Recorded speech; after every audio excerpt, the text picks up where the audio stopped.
Okay, today we're working on my own car.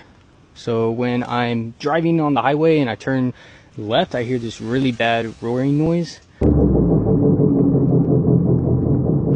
It sounds like a wheel bearing is going bad, but I'm not sure which side it is exactly. So I got the front end of the car jacked up. I'm gonna get in, I'm gonna put it in drive and kind of hear where it's coming from.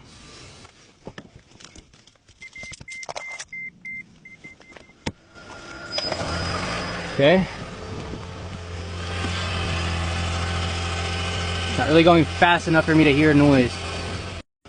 Okay, so I got the car in drive, I got the wheels turning, but I'm not really hearing the noise, and I don't have a buddy to help me out and kind of pick up the speed so I can kind of hear it.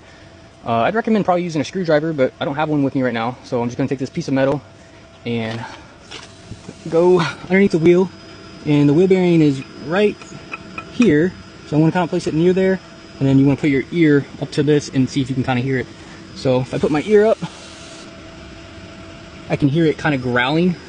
So that's probably the wheel bearing, but I'm gonna go ahead and check the other side and make sure it's not making the same noise.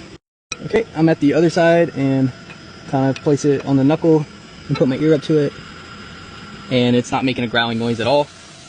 So usually with wheel bearings, if you turn left and it's making a noise, then it's the right wheel bearing, and if you turn right while you're driving and it makes a noise, then it's usually the left wheel bearing, so they kind of work opposite.